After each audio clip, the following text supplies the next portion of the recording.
たのお友達もそんなあなたの魅力に惹かれたのでしょうね。彼らは優秀な部下です。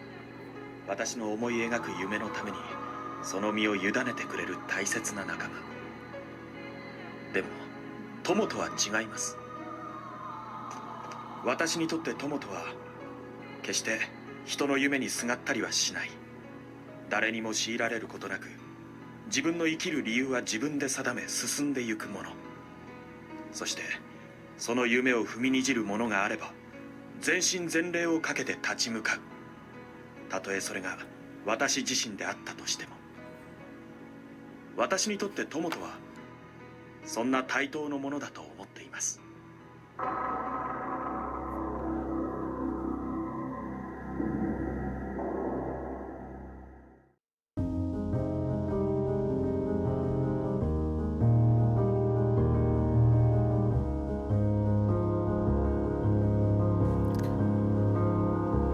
서작가의 감상 서동진입니다.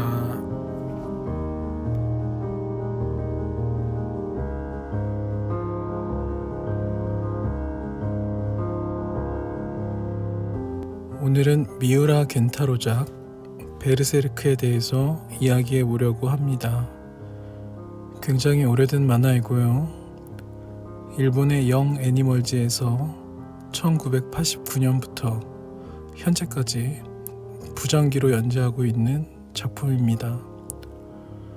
저는 이 작품을 중학교 때 애니메이션으로 처음 접했었는데요. 그 당시에 굉장히 충격을 받았던 것으로 기억합니다. 아무래도 고어에 가까울 정도로 폭력적인 장면도 많고 수위 높은 선정적인 장면도 많이 있으니까요. 그 당시에는 시각적인 것에만 매료되어서 스토리와 문장에 대한 접근은 하지 못했었습니다. 그런데 지금 다시 보니까 그 당시에 안 보이던 것이 보이더라고요. 오늘은 그런 부분들을 다뤄보려 하고요. 시작에 앞서서 이 작품의 스토리에 대해서 간략하게 말해보는 게 좋을 것 같습니다. 유럽의 중세시대로 보이는 시대에 검은 검사 가츠가 등장합니다. 그는 거대한 칼을 등에 메고 있으며 왼쪽 손은 철로 된 의수를 끼고 있습니다. 오른쪽 눈은 실명이 되어 감겨 있으며 얼굴 곳곳에 칼자국으로 흉져 있습니다. 그는 자신이 사도라고 부르는 자들을 찾고 있는데요. 사도들의 대부분이 마을과 도시의 영주거나 권력자입니다. 사도들은 자신의 힘을 이용해서 잔혹한 일들을 계획하고 벌이고 있는데요. 가츠는 그런 사도들을 검으로 베고 의수에 달린 대포로 죽입니다. 사도들은 평소에는 인간의 모습을 하고 있지만 자신에게 위협이 닥치면 거대한 괴물로 변하는 특징이 있습니다. 힘도 어마어마하게 강해지죠.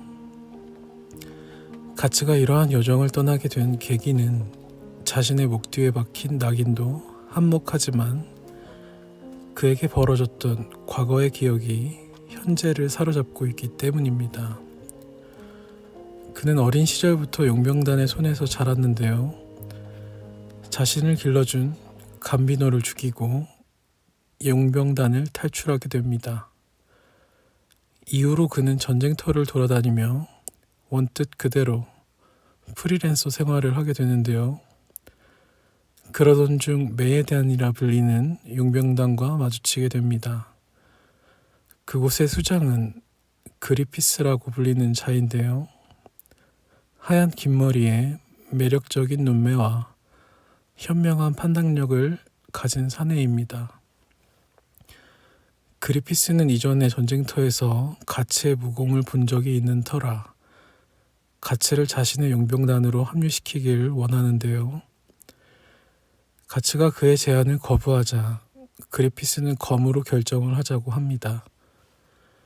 둘의 대결은 빠르고 노련한 그리피스의 승리로 끝이 났고 그리피스는 가츠의 얼굴을 양손으로 감싸주며 이것으로 넌 나의 것이라고 말을 합니다. 그 사건 이후로 가츠는 메이의 단에서 활동하게 됩니다. 가츠를 품에 얻은 그리피스의 메이의 단은 전쟁에서 연전연승의 활약을 하게 됩니다. 메이의 단은 일개 용병단이 아닌 미들랜드라는 왕국의 정예부대로까지 승격하게 되는데요. 그리피스는 평민의 신부님에도 불구하고 기사자귀를 받고 왕국에서 그의 인기는 날로 높아집니다. 그리피스는 미들랜드라는 왕국을 차지하려는 야망을 숨기고 있었는데요. 그를 시기하고 모함하는 숙적들을 가츠를 이용해 죽이기도 합니다. 이 과정에서 가츠는 그리피스가 추구하는 꿈과 자신의 길이 다름을 인식하고 메에단을 떠나기로 결심합니다. 눈이 오는 새벽, 가츠는 짐을 챙겨 떠나는데요. 소식을 들은 그리피스가 가츠의 앞길을 막아섭니다. 검으로 맺은 관계는 검으로 푼다는 그들만의 암묵적인 룰로 인해 둘은 결투를 하게 되고 그리피스의 무뎌진 칼은 가츠의 대검에 두동강이 납니다. 가츠는 그리피스와 동료들을 두고 유유히 떠나게 되고 그리피스는 무릎을 꿇고 낙심하게 됩니다. 가츠를 잃어버린 낙심이 너무 컸던 탓일까? 그리피스는 판단력이 흐려져서 자신의 흑심을 드러내게 됩니다. 비오는 저녁, 공주의 방으로 잠입해서 자신을 좋아하던 왕국의 공주와 정사를 나누게 되죠. 그러나 둘의 정사를 몰래 지켜보던 하녀가 국왕께 보고하게 되고 그리피스는 왕국의 호위대에 둘러싸여 붙잡히게 됩니다. 이후로 그리피스는 지하 감옥에서 참혹한 고문을 당하고 메의 단은 도적으로 물려 왕국에서 내쫓기게 됩니다. 한편 1년간의 수행을 마친 가츠는 메의 단의 소식을 듣고 망가져버린 메의 단으로 돌아오게 되는데요. 그리피스를 대신해서 메의 단을 지켜오던 캐스커와 조우하게 됩니다. 여성 단장이었던 캐스커는 원망스러운 마음과 그리워했던 마음이 공존한 상태여서 가츠를 칼로 몰아붙입니다. 둘은 결투 끝에 화해하게 됩니다. 이후로 캐스커는 가츠와 피핀, 주도와 함께 그리피스를 구출하러 지하 감옥으로 잠입합니다. 그들은 지하 감옥에서 고문으로 인해 사람 구실을 할 수 없을 정도로 망가진 그리피스를 보고 충격을 받습니다. 가츠는 고문관을 죽이고 감옥을 지키던 병사들을 칼로 쓸어버리면서 그리피스를 구출합니다. 그리피스는 수레에서 줄곧 누워서 가츠와 캐스커를 바라보고 있는데요. 이전처럼 할 수 없는 자신의 처지를 낙담하고 자신을 떠난 가츠에 대한 원망과 증오만 사무치는 것으로 보입니다. 그리피스는 그 자리를 벗어나고 싶어 안간힘을 쓰며 마차를 끌고 탈출하게 되는데요. 언덕을 내려오던 마차는 돌덩이에 걸려 분리되게 되고 그리피스는 개울가로 떨어지게 됩니다. 석양이 지는 물가에 무릎 꿇고 날카로운 나뭇가지에 목숨을 끊으려고 하던 그리피스는 그마저도 자신의 힘으로 어렵다는 사실을 알아채고 허탈한 웃음과 비참한 눈물을 흘립니다. 바로 그때 그리피스의 손으로 베헤리트라는 진홍빛 목걸이가 떠내려오는데요. 그 목걸이는 본래 그리피스의 것이었는데 다시 주인의 품으로 돌아오게 된 것이죠. 이 계란형의 목걸이는 눈과 코와 입이 제각각 흩어져 새겨진 목걸이인데요. 일식이 시작되자 온전한 형태로 변하며 감겨있던 눈을 뜨게 됩니다. 일식이 시작되고 베에리트와 그리피스가 피눈물을 흘리자 주변이 온통 붉은 빛으로 변하게 됩니다. 강마의식이라고 불리는 이 의식에 그리피스와 메헤단이 얼떨결에 참여하게 된 것이죠. 이 의식은 200년이 넘는 시간 동안 일식이 있을 때 드물게 일어나는 사건으로 보이는데요. 베에리트에 의해서 선택받은 자가 자신의 선택으로 신으로 부활하게 되는 의식입니다. 고드핸드라고 불리는 4명의 신이 죽어나는 것으로 보이고요. 그들은 그리피스를 자신의 동료로 맞아들일 준비를 하고 사도라고 불리는 세계 곳곳의 악마들이 일식에 참여하게 됩니다. 이 과정에 메헤단 단원들은 사도들에게 산 제물로 잡아먹히게 되고 캐스커는 페무트로 변한 그리피스에게 강간을 당하게 됩니다. 가츠는 자신의 동료들이 죽고 사랑하던 캐스커가 그리피스에게 범해지는 모습을 지켜보며 분노하게 되는데요. 이 과정에서 자신의 왼팔을 잃게 되고 오른 눈도 사신의 발톱에 눌려 실명하게 됩니다. 이후의 스토리는 부활한 그리피스와 가츠의 대립으로 흘러가게 되는데요. 이야기가 너무 방대해서 저는 여기까지 요약하는 것이 좋을 것 같고요.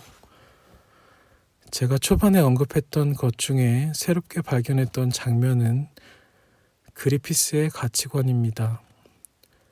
그리피스가 샬롯트 공주와 대화하는 장면에서 자신이 친구라 생각하는 자들에 대한 정의를 말하게 되는데요.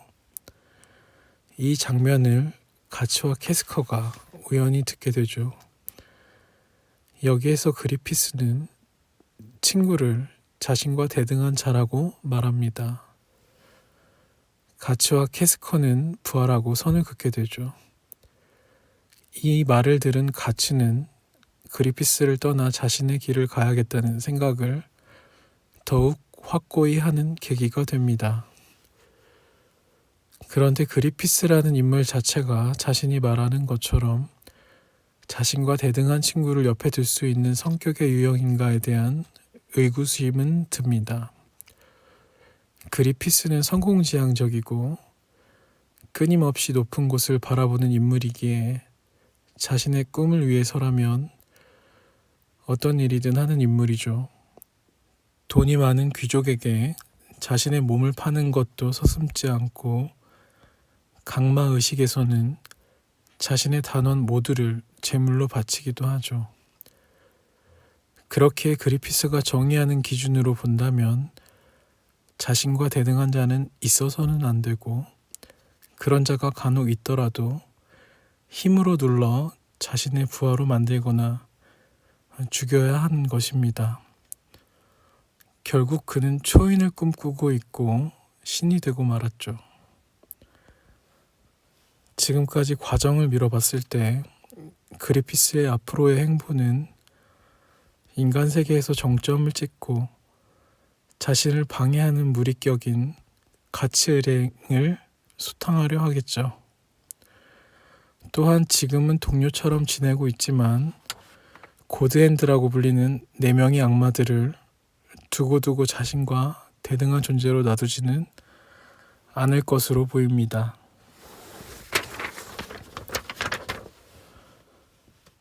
다음으로 부러진 칼의 의미에 대한 부분인데요.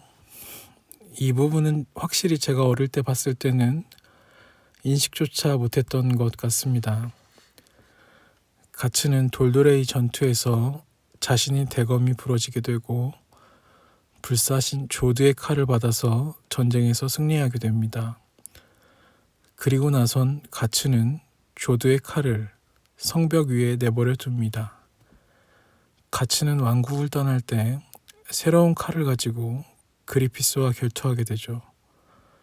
이 과정에서 그리피스의 칼이 부러집니다. 이후 그리피스는 사고를 치고 왕국 병사들에게 포위당합니다. 보통 때 같으면 무력으로 탈출할 수 있었겠지만 부러진 칼날로는 어찌할 수 없었겠지요.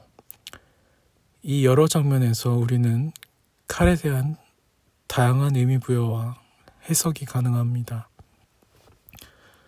그리피스와 가츠 서로의 관계의 단절과 변화도 느낄 수 있을 것 같고요. 악마와의 관계를 성립하는 설정에서도 둘 간의 차이를 느낄 수 있겠죠. 개인적으로 조드의 칼을 가츠가 계속 지니고 다녔으면 어떻게 되었을까라는 생각도 듭니다. 베르세르크 만화에서 작화의 재미를 볼 수 있는 장면은 마물에 대한 작가의 표현입니다. 강력하고 혐오스럽고 무서운 마물과 사도들이 등장하게 되는데요. 그중 가장 강력한 존재는 바로 불사신 조드입니다. 조드의 영문 스펠링은 ZODD인데요. Z는 알파벳 순서상 끝자리에 해당하기도 하고 조드라는 단어 자체가 GOD에 단어에 붙는 O와 D가 붙어 있어서 끝판왕 같은 느낌을 들기도 합니다. 조드의 형체는 인간이었을 때는 우락부락한 풍채에 사자의 얼굴과 불독의 얼굴을 결합된 것처럼 사납게 생겼습니다. 또한 사도로 변할 때는 거대한 뿔이 달린 물소처럼 변해서 더욱 포스 있게 느껴지는데요. 그가 들고 다니는 참마도 또한 그런 그의 외모와 함께 굉장히 잘 어울리는 검이라고 할 수 있겠습니다. 작가는 조드에게 수백 년간 전장에 나타나는 전설적인 용병이라는 요소를 심어놨는데요. 조드라는 존재가 등장하고 나서부터 평범했던 스토리에 엄청난 긴장감과 기대감을 불러일으켰던 것 같습니다. 베르세르크는 만화책과 애니메이션, 극장판으로 나누어져 있는데요. 어떤 매체로 이 작품을 접하든지 매력적으로 느껴지실 것이라 생각이 들고요. 시간적 여유가 되신다면 모두 다 섭렵하는 것을 추천드립니다. 오늘은 이렇게 만화 베르세르크에 대해서 다뤄봤고요. 저는 다음 시간에 롤리타로 찾아뵙도록 하겠습니다. 끝까지 시청해 주셔서 감사합니다.